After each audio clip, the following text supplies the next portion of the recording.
और चलिए अब खबरों का रुख करेंगे। बात करेंगे सबसे पहले ग्वालियर से अहम खबर की, जहां कांग्रेस दफ्तर में जमकर हंगामा हुआ है। जी हां, भारत जोड़ो यात्रा की बैठक में बंदूकें निकल गई। यात्रा प्रभारी और जिलाध्यक्ष में हुई बहस। यात्रा के स्वागत के लिए अचानक बुलाई थी बैठक, जहां यात्रा प्रभारी मंडल अध्यक्षों से बात कर रहे थे।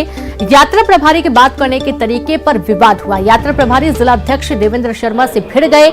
यात्रा प्रभारी ने समर्थकों से बैठक में बंदूकें निकलवाई। मामले की शिकायत भोपाल और दिल्ली पहुंची है। जिला प्रभारी महेंद्र सिंह जांच करने ग्वालियर आएंगे।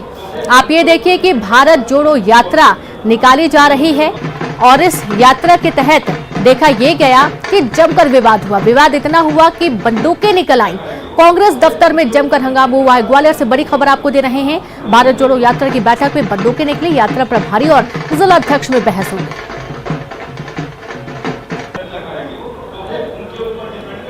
और ये बहस क्यों हुई है, किस बात को लेकर ये पूरा विवाद हुआ, सीधे रुख करेंगे। ग्वालियर से संवाददाता सुशील कौशिक जुड़ गए। सुशील, यात्रा प्रभारी और जिलाध्यक्ष के बीच में तीखी नोकझोंक हो गई। मुद्दा क्या था, किस बात को लेकर इतनी बहस बढ़ गई कि बंदूकें निकल गई?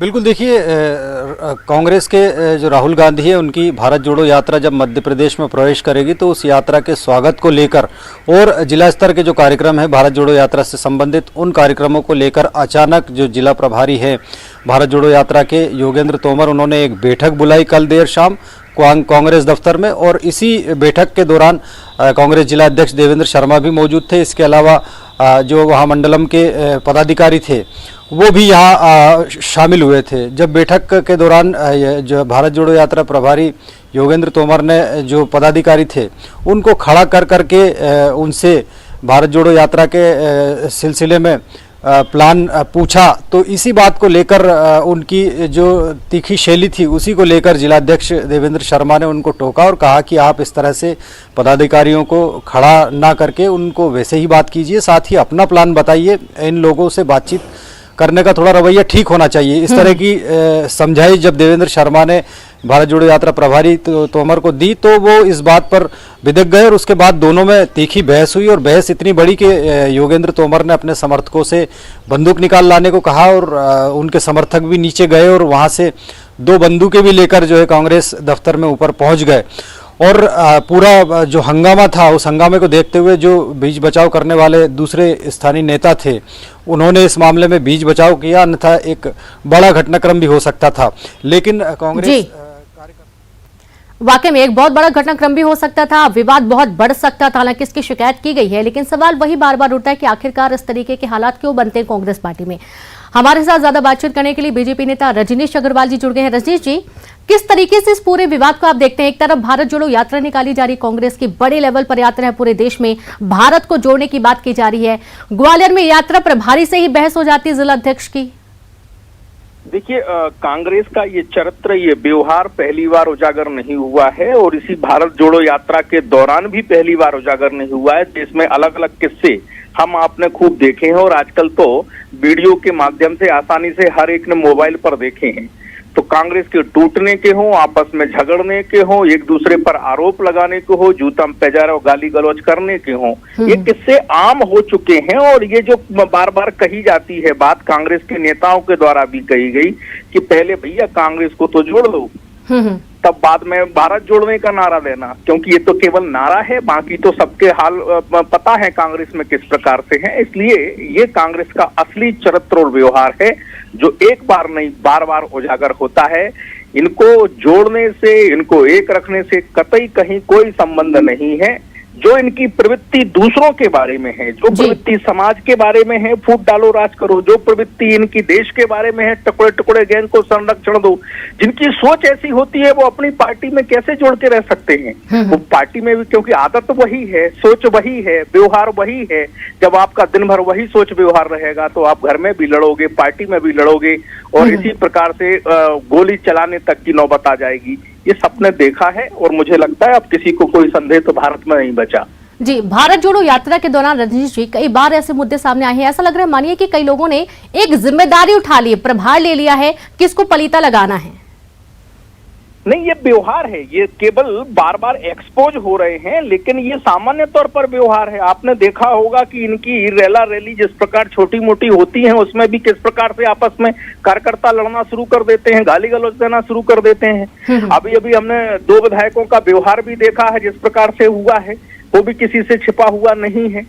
तो मैंने कहा ना, इनकी आदत है, इनकी प्रवृत्ति है, ये इसीलिए समाज में अब नकारे जा रहे हैं। समाज किसी भी तौर पर इनको अब स्वीकार करने के लिए तैयार नहीं है, क्योंकि जो पार्टी किसी नीति सिद्धांत और ठीक व्यवहार के लिए भी नहीं एकजुट हो सकती है, तो वो पार्टी का हश्र क्या होगा वो जनता ने कर दिया, और ये देश और समाज के लिए क्या सोचते हैं वो भी जनता ने देख लिया। वाकई में बहुत हैरान करने वाली बात है। और दूसरी तरफ पीसीसी चीफ कमलनाथ जी का ये दावा है कि यहाँ पर जो मुद्दे हैं उन मुद्दे को लेकर कांग्रेस आगे बढ़ेगी और एक बार फिर से बीजेपी को हराएगी। कई ऐसी बातें हैं, हालांकि जिस तरीके की तस्वीरें सामने आती है बहुत ही शर्मनाक की तस्वीरें हैं। भारत जोड़ो यात्रा और इस तरीके की खबरें सामने आना बहुत अलग अलग विचार पैदा करते हैं। बहुत शुक्रिया आपका रजनीश जी, हमसे जुड़ने के लिए, तमाम बातचीत साझा करने के लिए। और इसी बीच अगली खबर का रुख भोपाल से, जहां परमाणु में बीजेपी के प्रशिक्षण वर्ग का आज दूसरा दिन है। मिशन 2023 पर पार्टी का फोकस, दिग्गज नेता कार्यकर्ताओं को दे रहे हैं मंत्र। कल सीएम ने कार्यकर्ताओं को संबोधित किया था। तो खबर भोपाल से है, जहां परमाणु में बीजेपी के प्रशिक्षण वर्ग का आज दूसरा दिन है। मिशन 2023 पर पार्टी का फोकस है, दिग्गज नेता कार्यकर्ताओं को मंत्र दे रहे हैं। कल सीएम ने कार्यकर्ताओं को संबोधित किया था और आप ये देखिए कि मिशन सीधे है, सीधे उद्देश्य रखा गया है 2023। अब इस 2023 के लिए अभी से चुनावी सरगर्मियां तेज हो गई हैं, रणनीतियां बनानी शुरू हो गई हैं और एक बहुत बड़े स्तर पर बीजेपी का प्रशिक्षण वर्ग है, जहां पर सभी कार्यकर्ताओं को जोश से भर देने वाला ये प्रशिक्षण वर्ग होने वाला है। और आप देखेंगे कुछ तस्वीरें भी आपके सामने टीवी स्क्रीन पर कल की हैं। और आज दूसरा दिन है प्रशिक्षण वर्ग का। आज भी कार्यकर्ताओं को संबोधित करेंगे मुख्यमंत्री शिवराज सिंह चौहान और कई दिग्गज भी इस बैठक में शामिल होने के लिए पहुंच रहे हैं।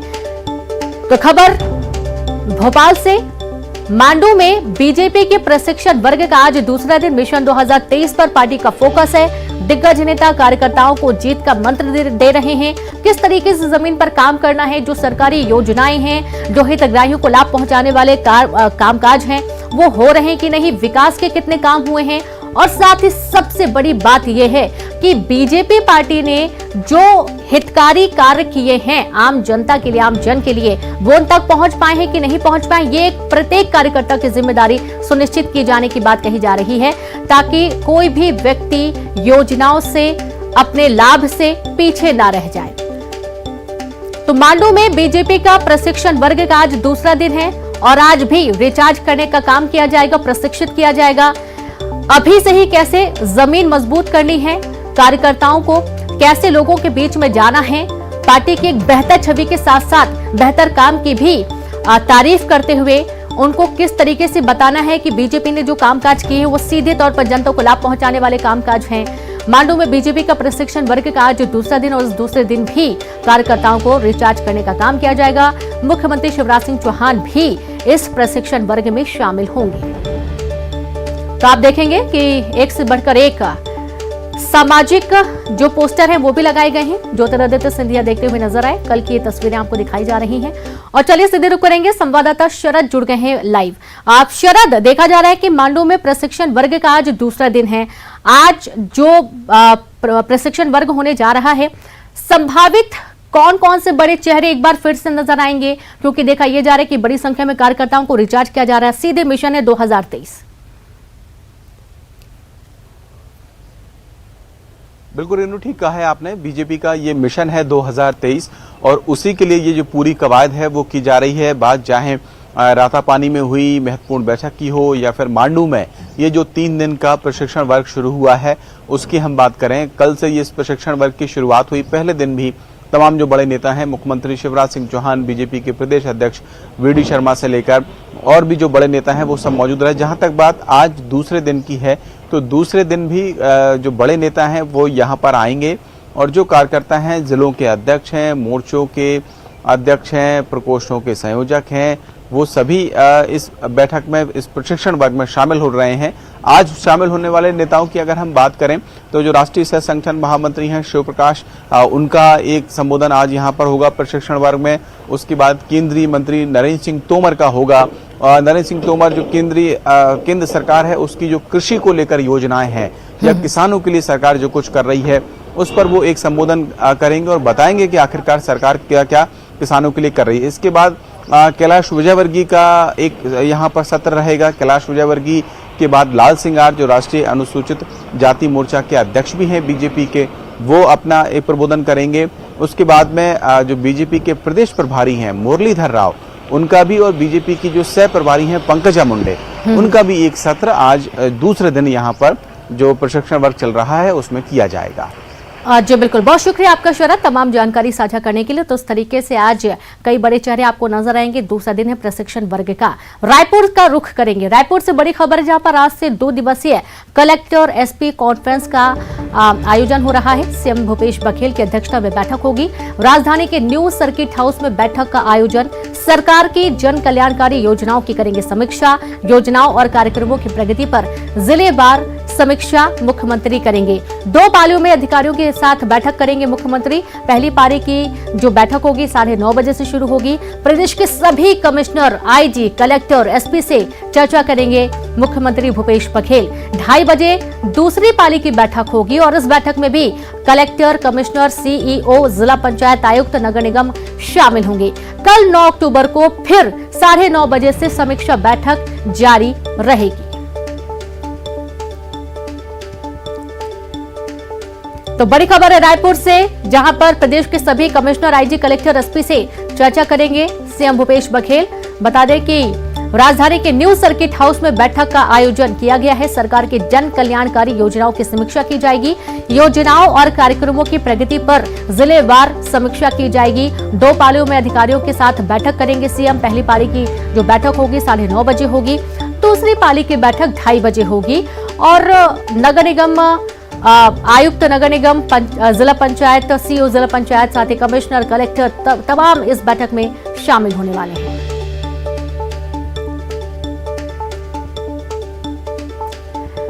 और एक बार फिर से हम भोपाल का रुख करेंगे। भोपाल से बड़ी खबर है, जहां प्रदेश में आज भी बारिश का सिलसिला जारी रहने वाला है। जी हां, भोपाल सहित प्रदेश के ज्यादातर हिस्सों में बारिश का अलर्ट जारी किया गया है। जहां उज्जैन, आगर, शाजापुर, भिंड और मुरैना में ऑरेंज अलर्ट जारी किया गया। अलीराजपुर, झाबुआ, धार, इंदौर, रतलाम में भारी बारिश की चेतावनी जारी की गई है। तो वहीं देवास, ग्वालियर, दतिया, श्योपुर में बारिश की चेतावनी जारी की गई है। 3 साल पहले 2019 में अक्टूबर में बारिश हुई थी। अक्टूबर 2019 में सबसे ज्यादा बारिश रिकॉर्ड की गई थी। तो एक बार फिर से प्रदेश में आज भी बारिश का सिलसिला जारी रहने वाला है। भोपाल सहित प्रदेश के ज्यादातर हिस्सों में बारिश होने का अलर्ट जारी किया गया है, जिसमें उज्जैन, सागर, शाजापुर, भिंड, मुरैना तमाम जिलों में जोरदार बारिश होने की संभावना व्यक्त की गई है।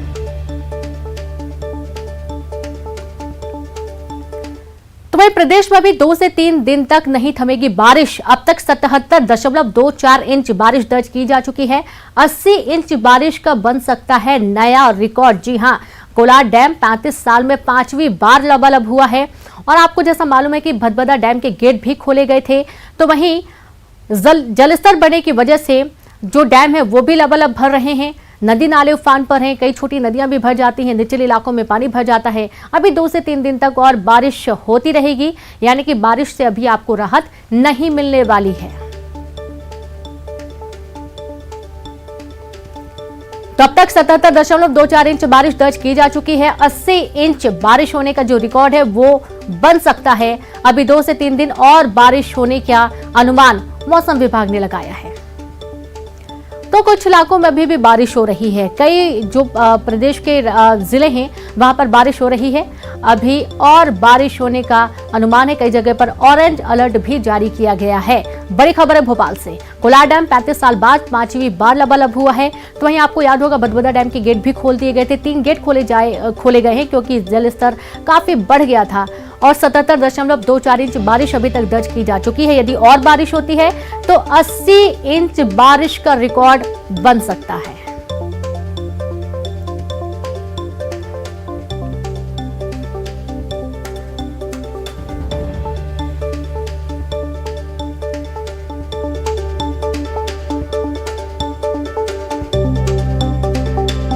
तो एक तरफ भोपाल में बारिश होने की संभावना, तो ग्वालियर की बात करेंगे, जहां पर ग्वालियर में रात भर से बारिश हो रही है। 12 घंटे में 30 मिलीमीटर बारिश दर्ज की गई है। सीजन में अब तक 755 मिलीमीटर पानी बरसा है। औसत बारिश का आंकड़ा पार हो चुका है, लेकिन अभी और बारिश होने का अनुमान है।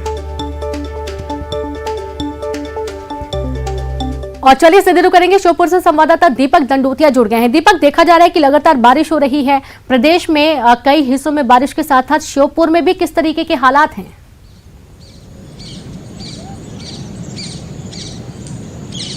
जी बिल्कुल रेनू, बारिश की बात करें तो बीते रोज से यहाँ बारिश का सिलसिला जारी है। रात भर यहाँ बारिश हुई है, जिसकी वजह से खेत पानी से भर गए हैं। नदी नालों का जलस्तर लगातार बढ़ रहा है और जिस तरह के हालात बारिश के दिनों में निर्मित होते हैं, उसी तरह के हालात इन दिनों में देखे जा रहे हैं। खासतौर पर परेशानी उन किसानों को उठानी पड़ रही है जिनके खेतों में धान की फसल खड़ी हुई है, क्योंकि इस बारिश की वजह से जो धान की फसल है वो खेतों में लेट गई है, जिसकी वजह से जो बाली है वो टूट जाती है और फसल के सड़ने का खतरा भी बना रहता है। इसे लेकर के किसान खासे चिंतित हैं। इसके अलावा जो आगामी मौसम की सरसों आदि फसलों की जो बुआई होनी थी, इस बारिश की वजह से वो देर हो रही है। जिन किसानों ने बीते दिनों बुआई कर दी थी, उनको फिर से अपने खेतों में सरसों आदि की फसल बोनी पड़ेगी, क्योंकि बारिश के बाद उनके खेत पानी से भर गए हैं। ऐसे में सरसों नहीं उगेगी, तो इसे लेकर के खास तौर पर किसानों के लिए सबसे बड़ी परेशानी है। इसके अलावा रोजमर्रा की जो जरूरतों का सामान है, जैसे श्योपुर से राजस्थान जाना आना पड़ता है, तो नदी नालों का जलस्तर बढ़ रहा है। इससे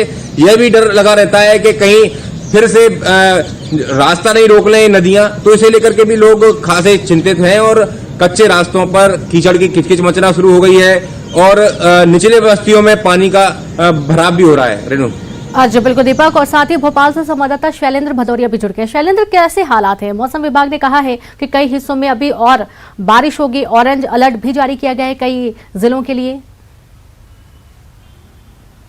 बिल्कुल, मध्य प्रदेश के लगभग 1 दर्जन से अधिक जिले ऐसे हैं जहां पर बारिश का अलर्ट जारी किया गया है, खासकर ग्वालियर चंबल संभाग के जिले। इसके अलावा मालवा के कुछ जिले हैं जहां पर अभी 2 से 3 दिन तक लगातार बारिश होने की उम्मीद जो है वो मौसम विभाग ने जताई है, क्योंकि जिस तरीके से बंगाल की खाड़ी में जो सिस्टम बना है, उसके बाद मध्य प्रदेश के अलग अलग इलाकों में टर्फ लाइन होकर गुजर रही है मध्य प्रदेश से, उसके चलते जो है अलग अलग इलाकों में अलग अलग सिस्टम सक्रिय हो रहा है। क्योंकि जब दोबारा से सिस्टम यहाँ मध्य प्रदेश के हिसाब से बात करूं तो एक्टिव हुआ, तो सबसे पहले जो मंडला रीवा डिंडौरी के इलाके में बारिश हुई, उसके बाद फिर मध्य प्रदेश के अगर बात करूं भोपाल में जिस तरीके से लगातार 2 दिन से लगातार बारिश का दौर जारी है, उसके बाद ये सिस्टम धीरे धीरे करके ग्वालियर चंबल संभाग की तरफ शिफ्ट हुआ और अब जो है वो मालवा की तरफ जा रहा है।